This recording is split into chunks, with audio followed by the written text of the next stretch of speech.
Can the Edmonton Oilers win the Pacific Division this year? All that and more coming up on Lubed.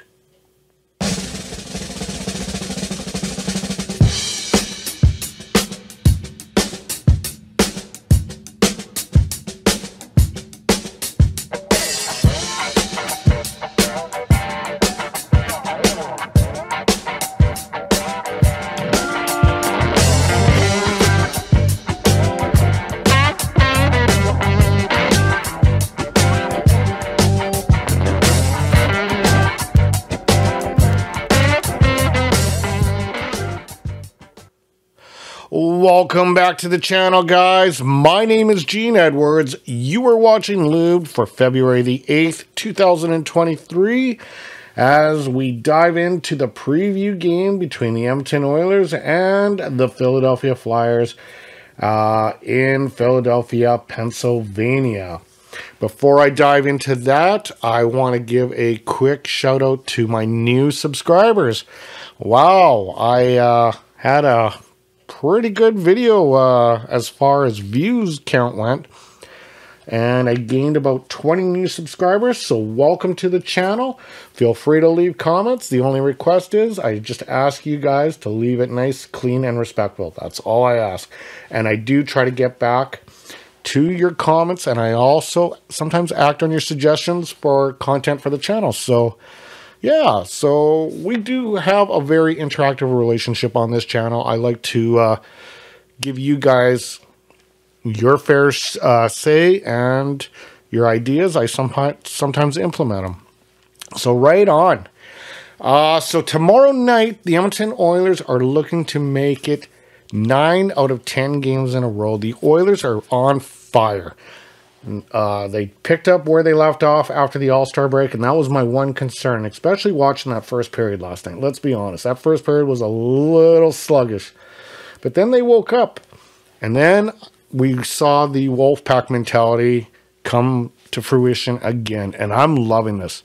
And I did say this on my live feed last night, guys, that I think, and I'm not even joking when I say this, I think there was a little bit in 2006, but I think the last time I really truly saw this, we're talking like 1989, 1988, when Esatikinen was on the team.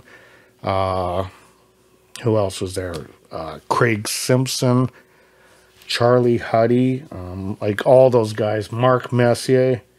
Those guys fought for each other, and it's starting to show in this. Actually, there's a lot of things that I'm seeing out of this 2003 version of the Edmonton Oilers. When you add Klim Kostin into the mix, Desharnais, I am really starting to see some similarities to those 80s Oilers, you know. So don't beat on me if they don't win a Stanley Cup, but I'm just telling you, there is some similarities there. Okay, let's get into tomorrow's game as far as the line combinations. Now, this is Bob Stauffer reporting as of yesterday, so it really hasn't changed prior to yesterday, as he has Holloway paired up with Derek Ryan and Connor McDavid on the first line. Evander Kane, Zach Hyman, and Leon Draisaitl are the second pairing. Klim Kostin with Ryan Nugent-Hopkins and Matthias Janmark. Warren Foegele is paired up with Desharnais. They have Desharnais as listed as the left wing, but we do know that he is the 7th defenseman. And Ryan McLeod. Your defensive pairings are Darnell Nurse, Cody Ceci, Tyson Barrie, Brett Kulik, Philip Broberg, and Evan Bouchard. It's likely that Stuart Skinner will be behind the pipes, just because Jack Campbell played the last game. As far as injuries go, Kyler Yamamoto is still day-to-day. We're still waiting his status on that, and I think that's when we're going to see the plug pulled on Puljujarvi.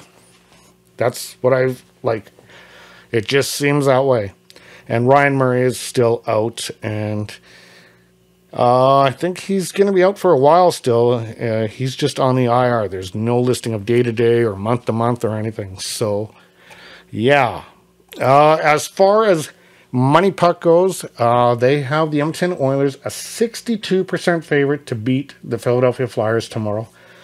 Philadelphia is a pretty decent team. They are coached by one of the more stricter coaches, I would guess, and John Tortorella, as he is kind of a no holds barred coach. He wants things done a certain way, and if not, then you're just not getting the ice time. But the thing is, they're in a tough, not Pacific Division,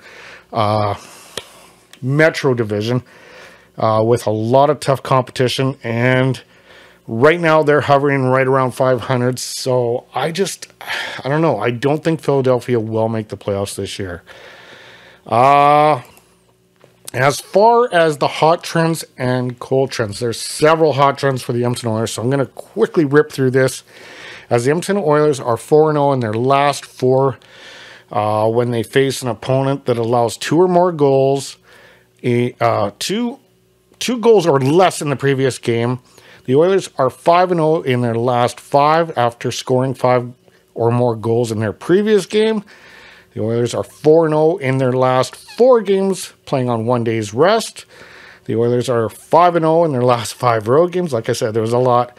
The Oilers are 8-1 in their last 9 overall. And the Oilers are 6-1 in their last 7 following a win. Whew. Yeah, a lot to read there. As far as Philadelphia trends, they have 1 hot trend and 1 cold trend. The Flyers are 6-1 in their last 7 games on 2 days rest.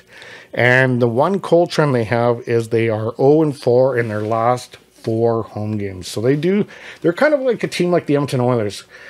Home has not been their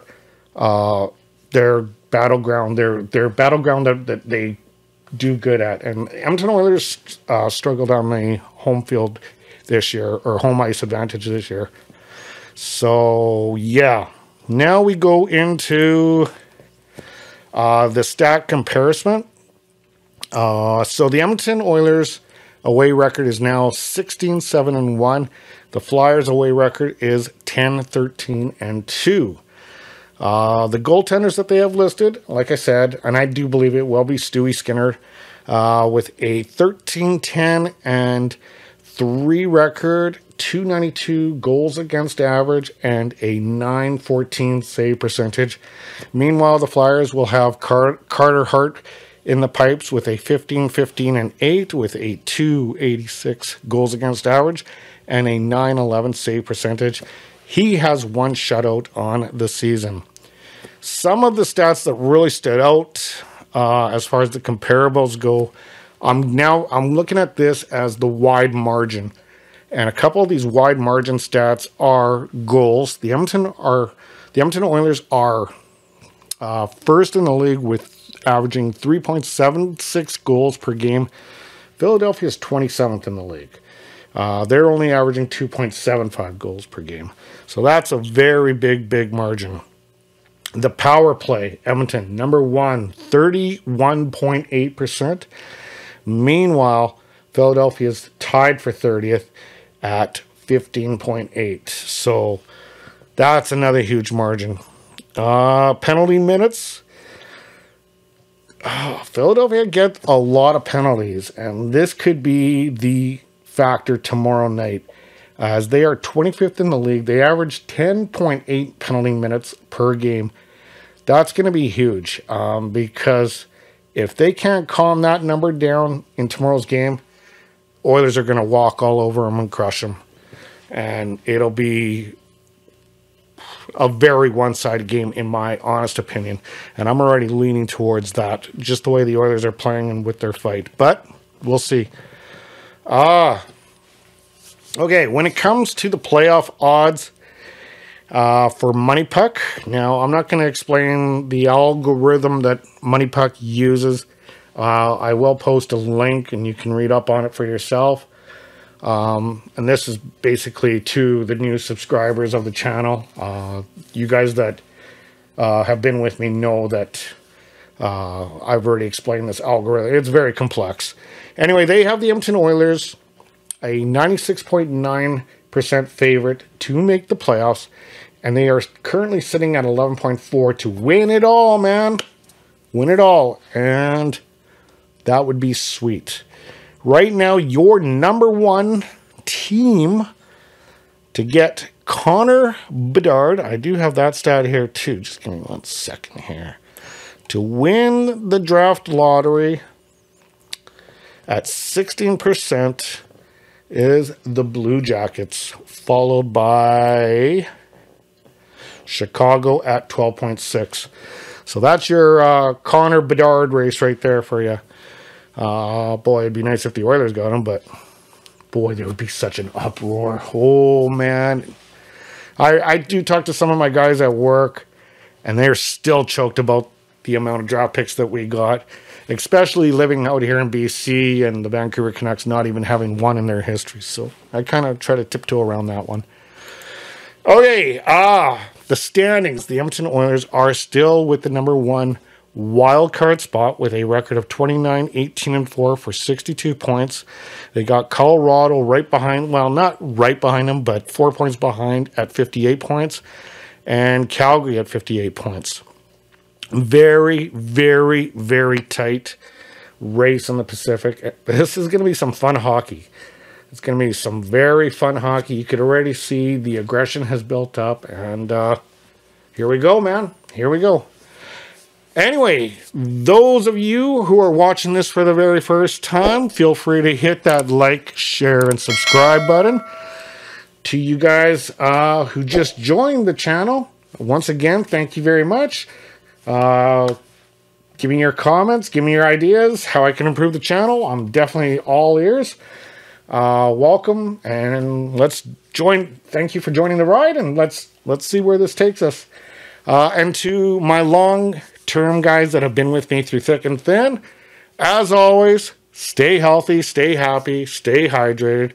We will see you tomorrow on the live feed post-game Philadelphia. We'll talk soon, guys. Have a great night.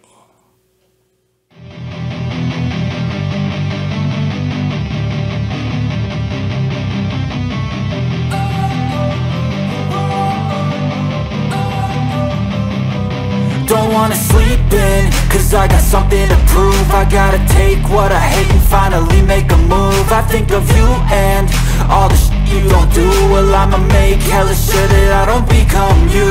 Ha!